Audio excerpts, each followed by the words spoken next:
Uganda continues to battle financial headwinds as it seeks to find partners to fund the 1,443-kilometer East African crude oil pipeline, as Western economies are reluctant to provide assistance towards fossil fuel projects.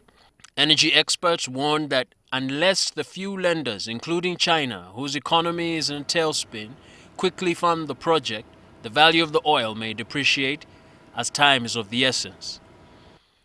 The delays could affect the country's ability to service loans and compound interest as the country made huge infrastructure projects, including roads, airports, and electricity. Government also hedged its medium-term growth rates on oil production and expected to raise nearly 37 trillion shillings during the final investment decision.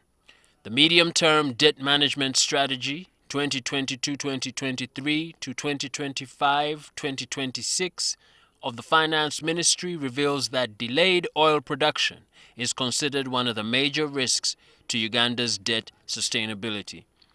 GDP growth was expected to pick up to 6% in the financial year 2022-2023 and 6.5% in the financial year 2023-2024, following a return to the full reopening of the economy and investments in the oil and gas sector. It was expected to accelerate even further to 7.4% and above starting in financial year 2024-2025 due to the benefit of oil revenues. But is this trajectory likely? The refinery is 2 years, 1.5 years behind in the development. We finished the front-end engineering and design.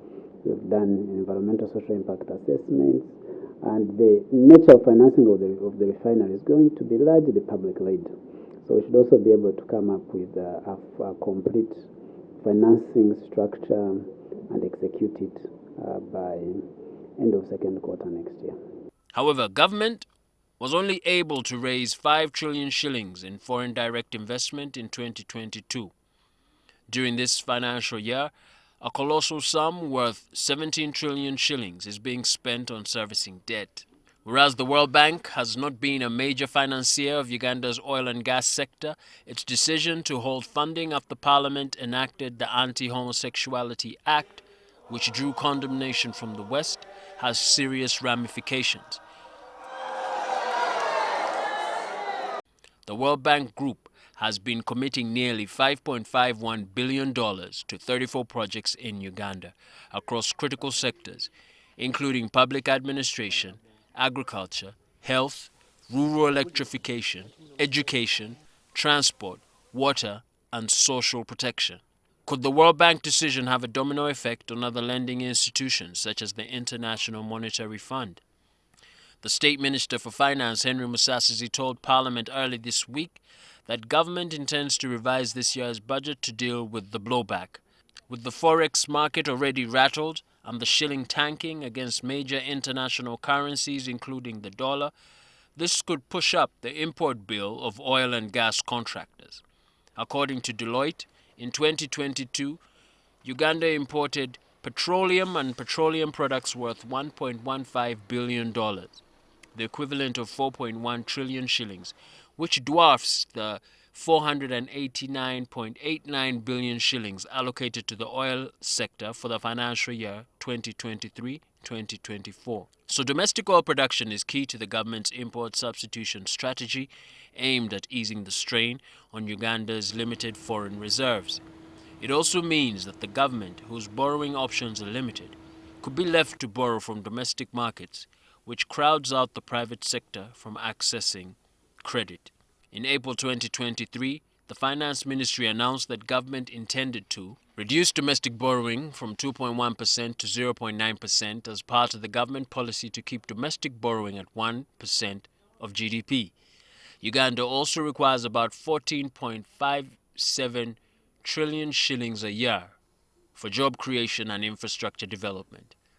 In 2017, the International Energy Agency warned that oil and gas assets worth $1.3 trillion could be left stranded by 2050 if the fossil fuel industry does not adapt to greener climate policies. Stranded assets are natural resources like minerals that have suffered from unanticipated or premature write-downs, devaluation, or conversion to liabilities before exploration. More than 185 countries have agreed to leave two-thirds of proven fossil fuels in the ground in order to make a seamless transition to low-carbon pathways to keep global warming below 2 degrees Celsius. There's quite a bit of pushback on the oil and gas sector. The environmentalists have upped their game. They are blackmailing financials and funders into the sector, which may not be well intended, because when you look at the statistics, or even when you look at the scenario projections, it's expected that even by 2050, the world will be depending on oil and gas.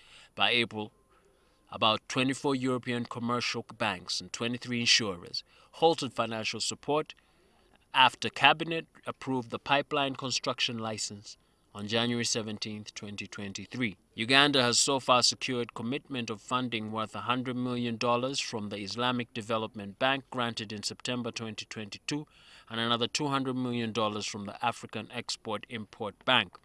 However, this is quite paltry, as it requires another $4.7 billion to finance the pipeline using debt and equity of about 70% and 30% respectively.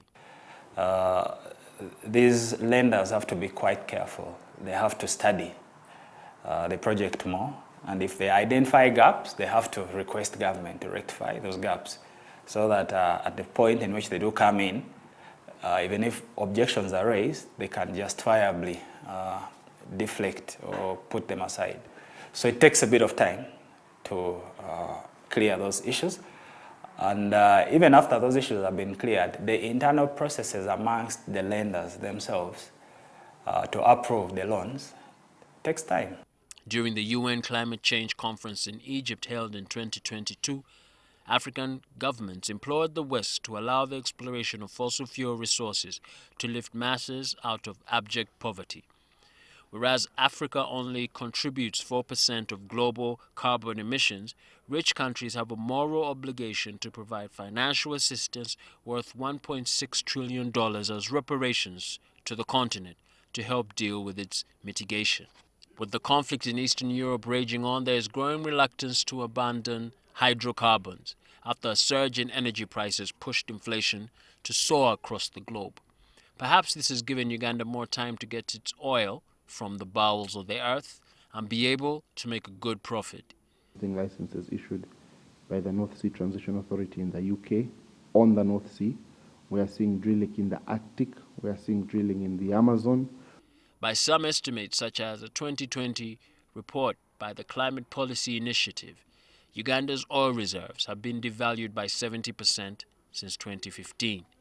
But Ellison Karuhanga suggests the Ugandan oil sector has no shortage of prospective investors. I think we've seen a lot of investment, financing in particular, coming into these projects from a large consortium of African banks, a large consortium of Middle Eastern banks, a large consortium of Islamic banks, a large consortium of Chinese financial institutions.